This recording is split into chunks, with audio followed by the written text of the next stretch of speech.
There's a woman in a small Tokyo apartment who spends less on groceries for a family of four than most American singles spend feeding themselves alone. She isn't clipping coupons. She isn't buying in bulk from a warehouse club. She isn't eating rice and water for a month to save up. She's simply shopping the way her mother taught her, the way generations before her shopped, without ever once thinking of it as frugality. What if the gap between your grocery bill and hers has almost nothing to do with prices in your country, and almost everything to do with six small habits baked so deeply into Japanese daily life that nobody there even thinks to mention them?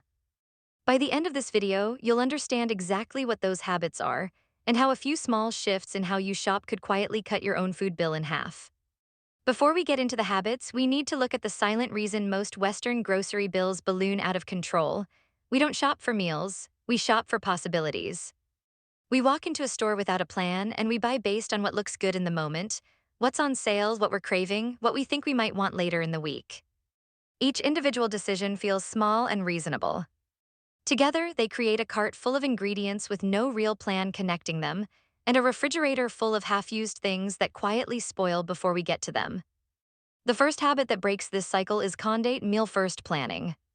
The real Japanese term, kondate, refers to the practice of designing the entire week's meals as a single connected system before a single item is purchased.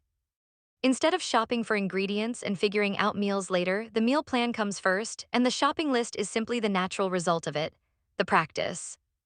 A traditional Japanese household plans dinners for the week as a flowing sequence, often built around what's freshest and cheapest that particular week, then works backward to a specific shopping list. Nothing is purchased on the hope that it'll be useful for something. Every single item already has a defined destination in a defined meal, the scientific validation. Behavioral researchers studying food waste have repeatedly found that unplanned purchases are the single largest driver of household food waste, and food waste is, quite literally, money thrown directly into the trash. Studies on grocery shopping behavior show that shoppers who use a specific meal-based list spend significantly less per trip and waste dramatically less food than shoppers who shop reactively. When every ingredient has a job to do before it even enters the cart, almost nothing gets left to rot in the back of the fridge. The second habit fights the seasonal blindness most modern shoppers have developed. We've become so used to every fruit and vegetable being available year-round that we've lost any sense of what's actually cheap and abundant in a given month. The real Japanese term, shun, the peak season of a particular food, the exact window when it's at its freshest, most flavorful, and most abundant. Japanese cuisine is built almost entirely around shun, prioritizing whatever is currently in its natural growing season over whatever is simply available. The practice. Rather than building a meal around a fixed idea, then hunting down whatever ingredients that idea requires regardless of price, the traditional approach starts at the produce section, sees what's currently overflowing and cheap, and builds the meal around that. If strawberries are in season and abundant, that week leans into strawberries. If it's daikon radish season, daikon shows up in 3 different dishes that week. The scientific validation. Agricultural economists have shown that in-season produce typically costs a fraction of out-of-season equivalents, sometimes 50 to 70% less. Because it doesn't require the energy-intensive greenhouse growing, long-distance shipping, or extended cold storage that off-season produce demands. Beyond the price difference, in-season produce also tends to be more nutrient-dense, since it hasn't spent weeks traveling and losing freshness before it reaches the shelf. Shopping with the seasons isn't a sacrifice, it's quietly the cheapest and highest quality way to eat. The third habit attacks a uniquely modern problem: portion sizes so large they create automatic waste before the food even gets a chance to be eaten. The real Japanese term, hara hachi, eating until you're roughly 80% full, applies not just to how Japanese people eat, but to how Japanese households cook and serve food in the first place. Meals are intentionally proportioned to match actual appetite, not maximum possible consumption, the practice. Rather than cooking one large pot of a single dish meant to be eaten until everyone is stuffed, traditional Japanese meals are built from several small dishes in smaller proportions, allowing the household to cook exactly what will be eaten with very little excess. Smaller, more precise portions naturally mean smaller, more precise grocery purchases, the scientific validation. Researchers studying portion size and food waste have found a direct, almost mechanical relationship. Larger default portions consistently lead to more leftover food being thrown away, regardless of how hungry the person actually is. When meals are proportioned closer to actual need rather than maximum indulgence, both the food bought and the food wasted shrink together without anyone feeling deprived. The fourth habit may be the most overlooked of all. Treating every part of an ingredient as a usable resource rather than splitting food into the part we eat and the part we discard. The real Japanese term mottainai. A deep cultural sense that wasting something useful is genuinely regrettable, almost painful. It extends directly into how food is used down to the smallest scrap, the practice.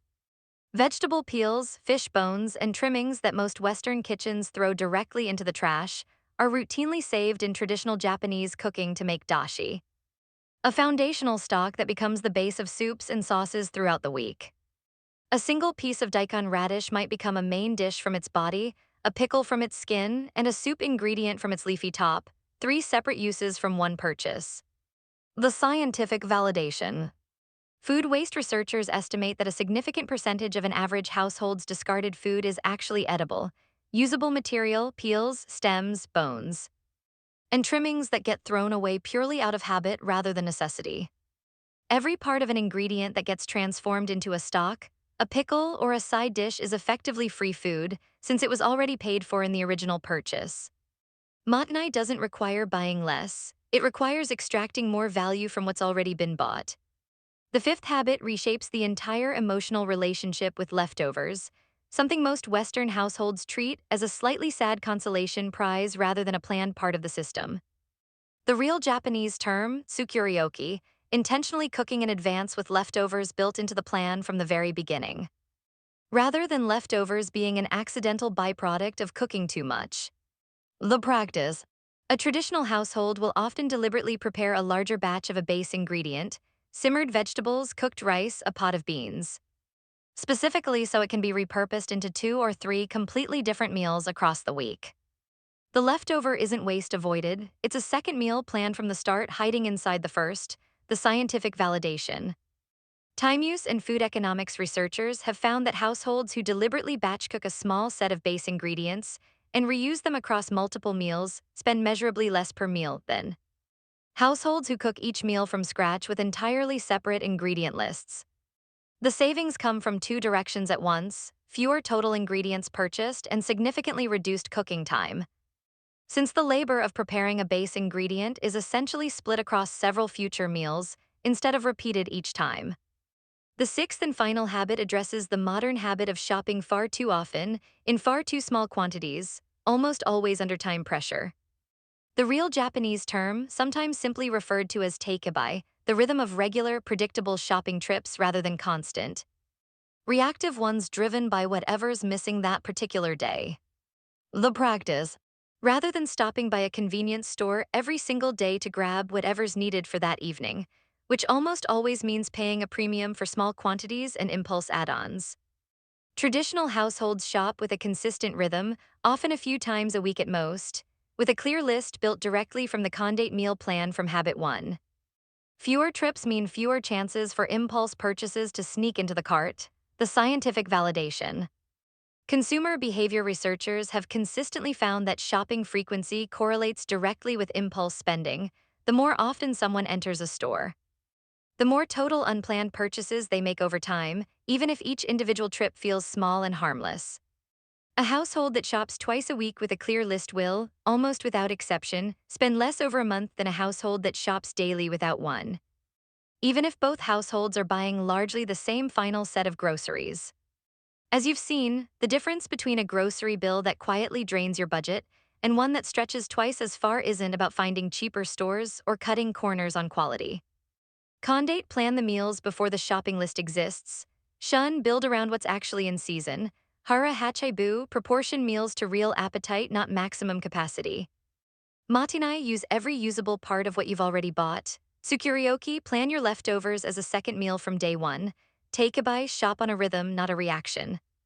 None of these 6 habits require a bigger grocery budget, a fancier kitchen, or a complicated system to maintain. They require a shift from reactive shopping to intentional shopping, treating each grocery trip as the execution of a plan rather than a search for inspiration. If this changed how you're going to approach your next grocery trip, share it with someone who always seems shocked at how much they spent without ever quite knowing why. This has been a look into the psychology and philosophy behind Japanese grocery habits. Not a prescription, a perspective. If this resonated, hit subscribe so you don't miss what's next, and drop a comment letting us know which of these 6 habits you're going to try first. We'll see you in the next one.